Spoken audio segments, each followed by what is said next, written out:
నమస్తే. ఆది గురు స్పిరిచువల్ ఛానల్కి స్వాగతం, సుస్వాగతం.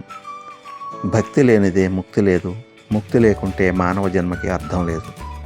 సద్గురువుల బోధతో, సత్పురుషుల స్నేహంతో, సత్కార్యాచరణతో దైవకృపను పొంది పరమపదమును పొందేందుకు భగవంతుడు మనకు ప్రసాదించిన మానవ జన్మను చరితార్థం చేసుకోవాలంటే భక్తితో నిరంతరం భగవన్నామ ధ్యానంతో సాధ్యమవుతుంది. ప్రస్తుతం భగవద్గీత గురించి పారాయణం విషయమై మాట్లాడుతున్నాను. ఇకపై ప్రతి పాఠశాలలోనూ భగవద్గీత పారాయణం తప్పనిసరి చేస్తూ ప్రభుత్వం నిర్ణయం తీసుకుంది. ఉత్తరాఖండ్ ప్రభుత్వం ఉత్తర్వులు జారీ చేసింది. ఈ జూలై 14న ఈ ఉత్తర్వు జారీ చేయడం జరిగింది. అన్ని ప్రభుత్వ పాఠశాలలో ఉదయం భగవద్గీత శ్లోకాలను పారాయణం చేయాలని విద్యార్థులను ఆదేశించారు. ప్రతిరోజు ఒక శ్లోకం పారాయణం చేయడమే కాకుండా ఒక శ్లోకాన్ని వారపు శ్లోకంగా ప్రకటించి దాని అర్థాన్ని నోటీస్ బోర్డులో రాయాలని ఆదేశాల్లో స్పష్టంగా పేర్కొన్నారు. శ్రీమద్ భగవద్గీత సూత్రాలు మానవ విలువలు, ప్రవర్తన, నాయకత్వ నైపుణ్యాలు మొదలైన వాటిని నిర్ణయం తీసుకునే సామర్థ్యం, భావోద్వేగ సమతుల్యత, శాస్త్రీయ ఆలోచనలను ఎలా అభివృద్ధి చేస్తాయో ఉపాధ్యాయులు విద్యార్థులకు అవగాహన కల్పించనున్నారు.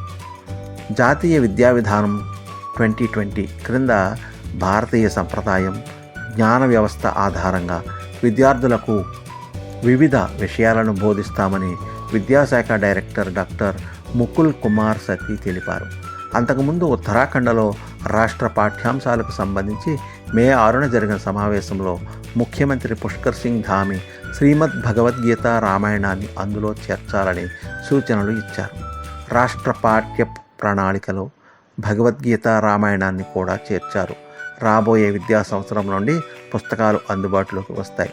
ఉత్తరాఖండ్ మదర్సా విద్యా బోర్డు చైర్మన్ ముఫ్తీ షామూన్ ఖాస్మీ ప్రభుత్వ చొరవను స్వాగతిస్తూ పాఠశాలల్లో భగవద్గీత రామాయణాన్ని బోధించడం, వాటిని ప్రజలకు పరిచయం చేయడం చాలా మంచి విషయమని అన్నారు. రాముడు, కృష్ణుడు ఇద్దరూ మన పూర్వీకులని, ప్రతి భారతీయుడు వారి గురించి తెలుసుకోవడం చాలా ముఖ్యమని ఆయన అన్నారు. ఇకపై ప్రతి పాఠశాలలో భగవద్గీత పారాయణం తప్పనిసరి. ఇది ప్రభుత్వం తీసుకున్న కీలక నిర్ణయం. ఉత్తరాఖండ్ ప్రభుత్వం జూలై 14న ఉత్తర్వులు జారీ చేసి రాష్ట్రంలోని అన్ని ప్రభుత్వ పాఠశాలల్లో భగవద్గీత పారాయణాన్ని తప్పనిసరి చేసింది. ప్రతిరోజు ఒక శ్లోకం పారాయణంతో పాటు వారపు శ్లోకం ఎంపిక చేసి దాని అర్థాన్ని బోర్డులో రాసేలా ఆదేశాలు జారీ అయ్యాయి. ఇది అందరూ ఆనందించదగ్గ, స్వాగతించదగిన పరిణామంగా మనం భావించవచ్చు.